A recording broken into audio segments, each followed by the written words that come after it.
Hello everyone. चलिए देखते हैं next question. The voltage across the 2 henry inductor is 21 e to the power minus t volts if the initial current through the inductor is 0.3 ampere. Initial current दिया है हमें 0.3 amperes. Find the current and energy store in inductor at t is equal to 1 second. So this is the question given. This question is taken from Alexander Sadeku, problem number 6.41. So we have to find the current and energy stored at t is equal to 1 seconds. तो solution देखते हैं इसका हम। Voltage का value क्या दिया है हमें 20 into 1 minus e to the power minus 2t volts. This is the exponential voltage. अभी एक्सपोनेंशियल इंक्रीज है डिक्रीज है वो देखना पड़ेगा आपको। कैसे देखोगे आप? सबसे पहले आप पुट कीजिए t is equal to 0। t is equal to 0 पे क्या आएगा value 1 minus e to the power minus 2 into 0 is equal to 20 1 minus e to the power minus 0 या plus 0 e to the power minus 0 या plus 0 is 1 1 minus 1 is 0 तो ये हो जाएगा 0। सो v of 0 पे वैल्यू क्या आएगी आपकी 0। नेक्स्ट वैल्यू चेक करना है आपको v at infinite. v infinite पे क्या वैल्यू आएगी आपकी 1 minus e to the power minus या प्लस इन्फिनाइट 2 से मल्टीप्लाई करोगे इन्फिनाइट ही आएगा। e to the power minus infinite is 0। So 20 into 1 which is equal to 20 volts. So initial value कितना है 0 वोल्ट्स, फाइनल वैल्यू कितना है 20 वोल्ट्स। नाउ आप signal को प्लॉट कर सकते हो। अभी सिग्नल कैसे आएगा इसका? This is t axis, this is voltage axis. Initial value is 0, final value किस पे सेटल हो रहा है ये 20 वोल्ट्स पे, तो ये सिग्नल ऐसे आएगा। सो ये सिग्नल हम कहाँ दे रहे हैं इंडक्टर को। ये सेम सिग्नल उठा के हम दे रहे हैं और हमें कैलकुलेट करना है what is the current flowing through it, जिसमें initial current of 0.3 ampere already flow हो रहा है। इसके बाद हमने ये वोल्टेज दिया है। तो जनरली इसका दो अप्रोच हो सकते हैं सॉल्व करने के। फर्स्ट अप्रोच में क्या करोगे आप at t is equal to 1 instant पे वोल्टेज निकाल लोगे। सो एक सोचने का तरीका ऐसा है at t is equal to 1 instant पे वोल्टेज कितना आएगा। सो ये हो जाएगा 20 1 minus e to the power minus 2 into 1। So ये हो जाएगा 20 1 minus e to the power minus 2। So इसका वैल्यू आ जाएगा आपका 17.29।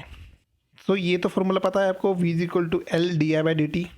टी इज इक्वल टू 1 पे करंट फाइंड करना है और आपके पास टी इज इक्वल टू 1 पे वोल्टेज का वैल्यू ऑलरेडी गिवन है। तो इस पर कैसा करोगे आप d i is equal to v by L into d T. So v का वैल्यू है 17.29 अपॉन एल का वैल्यू है 2 हेनरी इंटू डी टी। दोनों के साथ इंटीग्रेशन कर दोगे तो क्या आएगा, दोनों साइड इंटीग्रेट कर दोगे तो क्या आएगा I is equal to 17.29 upon 2 0 T we of T D T. We of T का वैल्यू हमने 17.29 पुट किया है। This approach is wrong because यहाँ पे हमें करना है integration of voltage up to T is equal to 1 seconds. T is equal to 1 second तक हमको इंटीग्रेट करना है। इसका मीनिंग क्या है, अगर ये सिग्नल है आपका so up to T is equal to 1 what is the sum of the all the voltage that happened in the past. Integration means summation. तो इस point for example this is your T is equal to 1, तो T is equal to 1 का voltage ही नहीं देखना है यहाँ पे 70.29। Integration is summation of all the voltage that has happened in D T. So ये अप्रोच तो रॉन्ग है आपका। इस अप्रोच से वैल्यू रॉन्ग आएंगे बिकॉज इंटीग्रेट करना है। ये V is equal to I R नहीं है। V is equal to I R होता this approach is okay but this is there is the integration and differentiation. So इसका ये डायनामिक एलिमेंट है इसलिए हमें इंटीग्रेट करना पड़ेगा। सो एक फार्मूला तो आपको पता ही है, I of T is equal to initial value plus integration of initial time to time T we of T D T. ये फार्मूला हमने पहले ही देखा है, इसके पहले इस प्रॉब्लम भी सॉल्व किए हमने काफ़ी। तो ये इसमें इनिशियल वैल्यू तो 0.3 एम्पियर तो हमें पता ही है बट हमें इसे कैलकुलेट करना पड़ेगा इस टर्म को। इसको हम सेपरेटली कैलकुलेट कर लेंगे। चलिए तो कैसे करोगे इसको calculate 1 by L initial value कितना है, initial time 0 to t we of T D T. So 1 by L 0 to t we of T का वैल्यू कितना है 20 1 minus e to the power minus 2 t D t. 20 को बाहर ले लेंगे हम, एल का वैल्यू है 2 हेनरी, 1 का इंटीग्रेशन हो जाएगा t 0 to t minus e to the power minus 2 t का इंटीग्रेशन हो जाएगा e to the power minus 2 t upon minus 2 0 to t. 20 by 2 is 10 t, ये माइनस माइनस हो जाएगा plus e to the power minus 2 t minus e to the power 0/2 further 10t plus e⁻²t minus 1/2, ये हो जाएगा आपका 1/L integration of 0 to t v of t dt। अब i of t कैसे आएगा? Final value, initial value plus 10t plus e⁻²t minus 1/2, ये value यहाँ उठा के रख दिया हमने। इसके बाद क्या करोगे आप? i of t initial value है 0.3 amperes plus 10t plus e⁻²t minus 1/2। So at t is equal to 1 पे वैल्यू हमें निकालनी है। ये हो जाएगा 0.3 plus 10 1 plus e⁻² into 1 minus 1/2, ये हो जाएगा 0.3 plus 10 1 plus e⁻² minus 1/2। So finally इसको कैलकुलेट करोगे तो इसकी वैल्यू आएगी 5.977 एम्पियर्स। इसका कैलकुलेशन वैल्यू आएगा आपका 5.9766। इसके बाद हमने इसको अप्रोक्सीमेट कर दिया है। Fine. So i t equals to 1 seconds पे वैल्यू कितनी आ रही है करंट की?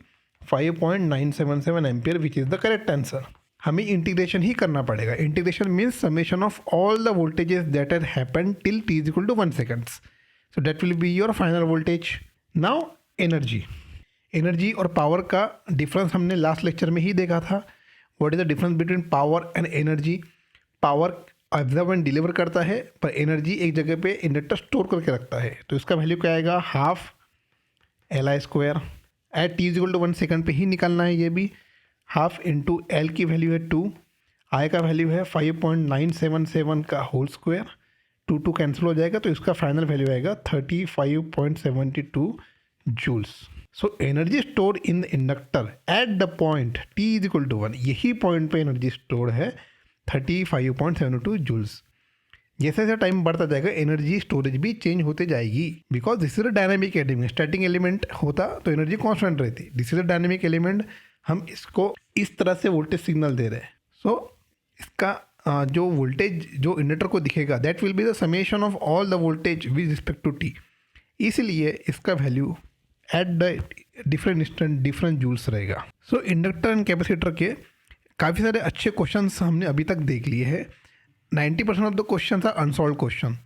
सो इसके वजह से आपके इंडक्टर और कैपेसिटर के कंसेप्ट आई होप क्लियर हो चुके होंगे। नेक्स्ट टाइम हम इंडक्टर और कैपेसिटर का कंसेप्ट और एप्लीकेशन देखेंगे in op amp circuits. This is very important to learn op amp for the electrical engineering, because इसका इंडस्ट्रियल एप्लीकेशन काफ़ी ज़्यादा है। ऑप-एम्प सर्किट पहले देखेंगे बेसिक हम, फिर इसके एडिशन सब्ट्रैक्शन मल्टीप्लिकेशन डिवीजन होता है ऑप-एम्प का, वो नहीं देखेंगे हम। We will directly see integration and differentiation, और इसमें हम L और C को कैसा यूज़ करते हैं। पर्टिकुलरली हम C को ही यूज़ करते हैं, हम L को यूज़ नहीं करते हैं। और C को ही क्यों यूज़ किया जाता है, वाई नॉट L, इसका रीज़न और बेसिक अंडरस्टैंडिंग के साथ हम नेक्स्ट लेक्चर में देखेंगे। Thank you for your attention. Please like the video, subscribe the channel. See you soon.